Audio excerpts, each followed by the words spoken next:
सभी को नमस्कार। ऑनलाइन ट्यूशन पर आपका स्वागत है। यूजीसी नेट फर्स्ट पेपर की तैयारी के लिए आप चैनल को सब्सक्राइब कर मेरे साथ जुड़ सकते हैं। और हम टीचिंग एप्टीट्यूड के थ्योरी क्लास पूरा कर चुके हैं। इसके लिए आप प्लेलिस्ट में जाकर सारी वीडियो अवश्य देखें। उसके बाद फिर हम क्वेश्चन आंसर का समाधान करते हुए यहाँ पे, और ये जो है क्वेश्चन आंसर की सेकंड क्लास है और पहली क्लास हो चुकी है। तो इसमें जो 30वां क्वेश्चन का आंसर है, जो पिछली क्लास में आंसर करने के लिए कहा गया था, तो इसका आंसर हो जाएगा, सीधा सीधा मैं आंसर ही बताता हूँ, इसका आंसर हो जाएगा ऑप्शन नंबर सी। फिर आगे चलते हैं। क्वेश्चन नंबर 31वां, निम्नलिखित में से कौन से अध्यापन के सिद्धांत है?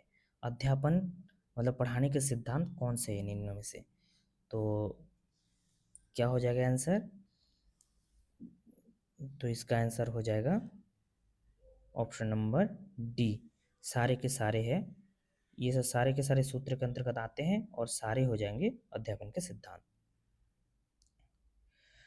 फिर आगे है कि निम्नलिखित में से कौन सा विकल्प विश्लेषण के अर्थ को दर्शाता है? विश्लेषण के अर्थ को दर्शाता है, तो कौन सा विकल्प, मतलब एक तरह से विश्लेषण का अर्थ क्या है ये बताना है।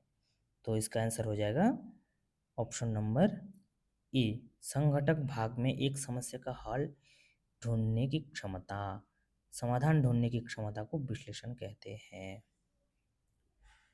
फिर 33वां है, निम्नलिखित में से कौन से शब्द कक्षा शिक्षण में विषय वस्तु को सरल ढंग से प्रस्तुत करने के नियमों के लिए प्रयुक्त किया जाता है? सरल ढंग से विषय वस्तु को प्रस्तुत करने के लिए कौन सा, बताइए। तो बी हो जाएगा शिक्षण सिद्धांत। शिक्षण सिद्धांत ही है जो विषय वस्तु को सरल ढंग से प्रस्तुत करने के लिए नियम बताते हैं। फिर आगे है, निम्नलिखित में से कौन सा विकल्प शिक्षक को कम विद्यार्थी वाली कक्षा में शिक्षण को अधिक प्रभावी बनाने के लिए प्रयोग में लाना चाहिए? तो शिक्षण को अधिक प्रभावी बनाने के लिए क्या प्रयोग में लाना चाहिए ये पूछा जा रहा है। तो ऑप्शन हो जाएगा ऑप्शन नंबर डी, अधिगम संबंधी समस्या को पहचान करना बिल्कुल सही, छात्रों पर व्यक्तिगत ध्यान देना बिल्कुल सही, और अनुदेशन को छात्रों के बीच की विभिन्नताओं को ध्यान में रख रख कर बनाना, ये भी सही। तो ऑप्शन नंबर हो जाएगा डी।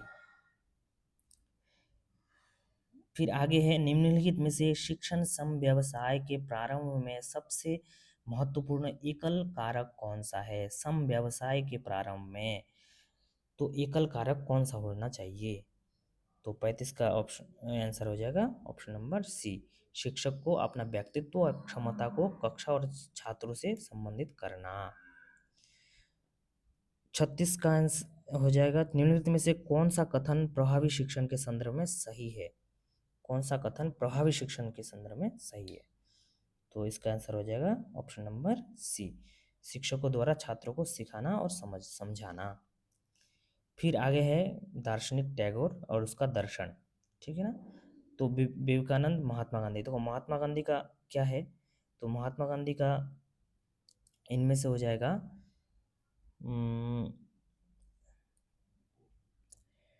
तो महात्मा गांधी का हो जाएगा सामंजस्य व्यक्तित्व का विकास, ठीक है। और टैगोर का क्या हो जाएगा? टैगोर का हो जाएगा ये तीसरा, ठीक है ना, बालक सभी प्रकार की पुस्तकों से अधिक महत्वपूर्ण है। और विवेकानंद का क्या हो जाएगा? दो का हो जाएगा चार, योग शिक्षा का एक माध्यम है, ठीक है। और बौद्ध धर्म हो जाएगा चार का हो जाएगा दो, कर्म का सिद्धांत, ठीक है ना। फिर आगे चलते हैं, ये किसने कहा शिक्षा मानव निर्माण है, जो चरित्र निर्माण करती है, मन की शक्ति बढ़ाती है, ज्ञान का विस्तार करती है, जिसके द्वारा आदमी अपने पैरों पर खड़े हो सकते हैं। ये वेरी वेरी इंपॉर्टेंट क्वेश्चन है, आपको नोट डाउन करके रखना है ताकि आप कभी ना भूले, ठीक है ना। तो इसका आंसर हो जाएगा option number A, Swami Vivekananda ने ऐसा कहा है। फिर है कि निम्नलिखित में से कौन सी गतिविधियां शिक्षण प्रक्रिया में सबसे पहले आना चाहिए? तो 39 का हो जाएगा ऑप्शन नंबर डी, है ना, सारे आना चाहिए शिक्षण प्रक्रिया में। फिर है निम्नलिखित में से कौन सा कथन प्रभावी शिक्षण में सम्मिलित है? प्रभावी शिक्षण में कौन सा कथन आते हैं? तो 40 का आंसर हो जाएगा ऑप्शन नंबर सी, शिक्षक और छात्र दोनों सक्रिय है। ऐसा जो जिस मतलब कक्षा में शिक्षक और छात्र दोनों सक्रिय होते हैं वही प्रभावी शिक्षण कहलाता है। एक निष्क्रिय एक सक्रिय तो वो प्रभावी बिल्कुल नहीं होता है। फिर आगे चलते हैं कि निम्नलिखित में से कौन सा शिक्षण का सर्वाधिक अपेक्षित उद्देश्य होता है? देखो, शिक्षण के उद्देश्य तो बहुत ज़्यादा है, बहुत सारा है, लेकिन सर्वाधिक अपेक्षित उद्देश्य आपको बताना है। तो इनमें से कौन सा हो जाएगा? इनमें से हो जाएगा आपका ऑप्शन नंबर ए, छात्रों के व्यवहार में वांछित परिवर्तन। देखो, छात्रों के व्यवहार में परिवर्तन लाना ही सबसे अधिक सर्वाधिक उद्देश्य अपेक्षित उद्देश्य होते हैं। फिर है निम्नलिखित में से कौन सा कारक शिक्षण दक्षता के लिए मूल रूप से आवश्यक है? शिक्षण की दक्षता के लिए कौन सा कारक आवश्यक है? तो इसका आंसर हो जाएगा उपयुक्त सभी। कौशल में निपुणता, तकनीकों के प्रयोग में निपुणता, सारे के सारे चीज जो है चाहिए। फिर है निम्नलिखित कथनों में से कौन सा कथन सत्य नहीं है? देखो, इसका ध्यान रखिएगा, जरूर से सत्य नहीं है, मतलब 3 सत्य होंगे, एक सत्य नहीं होगा, ठीक है ना? तो इनमें से कौन सा हो जाएगा? ऑप्शन नंबर ए, अच्छा संप्रेषक एक अच्छा अध्यापक नहीं हो सकता, ठीक है ना?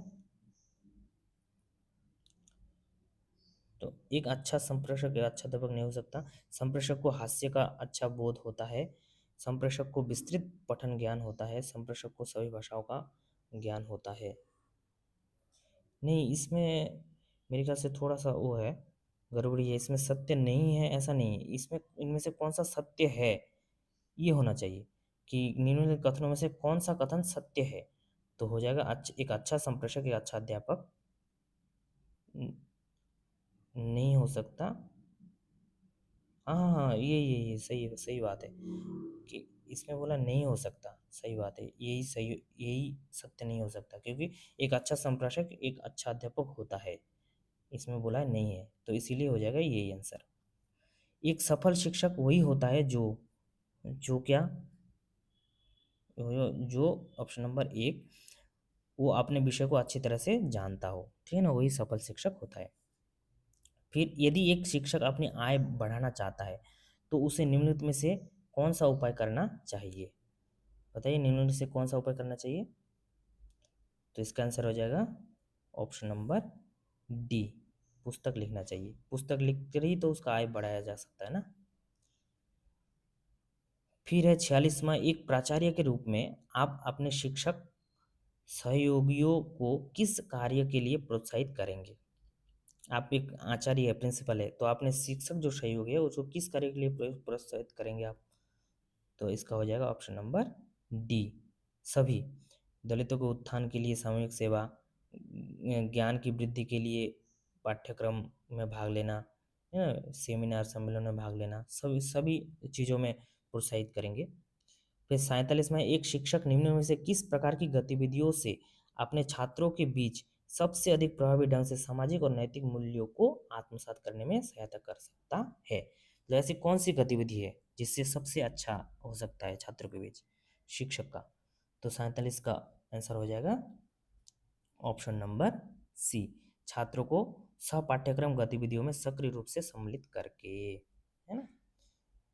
फिर अब क्वेश्चन नंबर 48, एक शिक्षक अपने आप को एक प्रभावी संप्रेषक के रूप में स्थापित कर सकता है यदि वो प्रभावी संप्रेषक बना सकता है यदि वो क्या करे? तो ऑप्शन हो जाएगा, ऑप्शन को एक बार देख के आप आंसर करिए थोड़ा पच करके। तो इसका आंसर हो जाएगा ऑप्शन नंबर बी, ठीक है, जो सिखाता है उसका छात्रों को उसका अर्थ समझने में सहायता करता है। फिर उच्च शिक्षा के क्षेत्र में शिक्षण का तात्पर्य क्या है? तो इसका आंसर हो जाएगा ऑप्शन नंबर डी, छात्रों के लिए अधिगम प्रक्रिया को सुकर बनाना। अधिगम अधिगम ही तो सबसे अंतिम शिक्षण का उद्देश्य है ना। फिर 50वां है, एक शिक्षक शिक्षण प्रक्रिया को अधिक प्रभावी बना सकता है यदि वो क्या करे? कौन सा ऑप्शन हो जाएगा आंसर बताइए? ऑप्शन नंबर सी, शिक्षार्थियों के पूर्व ज्ञान को ध्यान में रखें, है ना। फिर आगे है, निम्नलिखित में से किस स्थिति में कॉलेज शिक्षक वास्तव में छात्रों के लिए सहायक हो सकता है। कॉलेज शिक्षक तो किस स्थिति में सहायक हो सकता है, तो 51 का आंसर हो जाएगा ऑप्शन नंबर सी, छात्र को कक्षा में प्रश्न पूछने के लिए प्रोत्साहित करता हो। फिर 52 हो जाएगा कि उच्च शिक्षा में अध्यापन का सबसे वांछित परिणाम कौन सा है, मतलब उच्च शिक्षा अध्यापन का परिणाम क्या होना चाहिए, तो 52 का आंसर हो जाएगा ऑप्शन नंबर बी, विद्यार्थियों की स्वतंत्र सोच के स्तर में वृद्धि, विद्यार्थी की सोच में वृद्धि हो ताकि वो नए नए आइडियाज सोच सके। पुस्तकें संचार का एक शक्तिशाली स्रोत हो सकती है यदि, इसका क्या हो जाएगा आंसर बी, पाठ्य सामग्री दृष्टांत दर्शक है ना, पाठ्य सामग्री दृष्टांत दर्शक है, तो ये भी एक इम्पोर्टेंट बात है, तो आपको ध्यान रखना है। फिर 54 का क्या आंसर हो जाएगा, निम्नलिखित में से कौन सा परिणाम प्रभावी शिक्षण को सबसे सही प्रकार से प्रतिबिंबित करता है, 54 का आंसर हो जाएगा ऑप्शन नंबर सी, छात्र द्वारा पूछे स्वार्थ सार्थक प्रश्न ही ऐसा कर सकते हैं। फिर निम्नलिखित में से कक्षा शिक्षण का सबसे महत्वपूर्ण उद्देश्य कौन सा है, कक्षा शिक्षण का महत्वपूर्ण उद्देश्य कौन सा है, सबसे महत्वपूर्ण, मतलब वैसे तो सारे ही महत्वपूर्ण है लेकिन सबसे ज्यादा महत्वपूर्ण कौन सा है, तो 55 का आंसर हो जाएगा ऑप्शन नंबर बी, जिज्ञासु मन को विकसित करना, है ना, जिज्ञासु मन को विकसित करना ही सबसे महत्वपूर्ण उद्देश्य होता है। फिर ऑप्शन नंबर प्रश्न संख्या 56, तो 56 हो जाएगा, छात्र उन शिक्षकों को अपेक्षाकृत अधिक पसंद करते हैं जो कि, मतलब इनमें से कौन सा हो जाएगा आंसर बताइए, तो 56 का आंसर हो जाएगा ऑप्शन नंबर सी, विषयों से संबंधित छात्रों की समस्याओं का समाधान करते हैं, जो ऐसा करेंगे छात्रों की समस्या का समाधान उसी को जो है छात्र अधिक चाहेंगे, है ना। फिर निम्नलिखित में से शिक्षण का मुख्य उद्देश्य कौन सा है बताइए, तो 57 का आंसर हो जाएगा ऑप्शन नंबर डी, छात्रों की सोच शक्ति को विकसित करना, है ना। फिर आता है उच्च शिक्षा में एक शिक्षक की क्या भूमिका होती है बताइए, इनमें से बताना है, तो छात्रों को जानकारी प्रदान करना, छात्रों को जानकारी प्रदान करना बिल्कुल है ना। फिर केवल परीक्षा के लिए छात्रों को तैयार करना, ये बिल्कुल नहीं, केवल परीक्षा के लिए तैयार कर नहीं करते हम छात्रों को, छात्रों को स्वयं सीखने के लिए प्रेरित करना है बिल्कुल सही, हम प्रेरित करते हैं कि अरे भाई आप लोग स्वयं सीखिए, छात्रों के बीच प्रतिस्पर्धा को प्रोत्साहित करना बिल्कुल सही बात है, तो हो जाएगा ऑप्शन नंबर सी, इसका हो जाएगा आंसर, ठीक है ना। उसके बाद आगे चलते हैं, एक प्रभावी शिक्षक सुनिश्चित करता है, क्या सुनिश्चित करता है, ऑप्शन नंबर डी, स्थिति की मांग के अनुरूप कक्षा में प्रतियोगिता या परस्पर सहयोग की भावना उत्पन्न हो। अब ये 60वां क्वेश्चन है, ये आपका होमवर्क रहेगा, इसका आंसर आपको कमेंट में बताना है, कैसे बताना है, जैसे 60 लिख करके 60 का ABC ऐसे करके आपको लिखना है। तो इस क्वेश्चन क्या है, एक नए शिक्षक के लिए सबसे कठिन कार्य अपनी प्राथमिकताएं स्थापित करना होता है, प्रायः वो निम्नलिखित में से किस से अपनी कक्षा का आरंभ करना चाहेगा, तो चार में से किस से वो अपनी कक्षा का प्रारंभ करना चाहेगा, आपको इसका आंसर कमेंट में अवश्य बताना है, ठीक है ना। चलिए, ऐसे ही कंटिन्यूअसली वीडियो पाने के लिए आप चैनल को अवश्य सब्सक्राइब करें, और यहाँ तक जुड़े रहने के लिए आपका बहुत बहुत धन्यवाद, थैंक यू।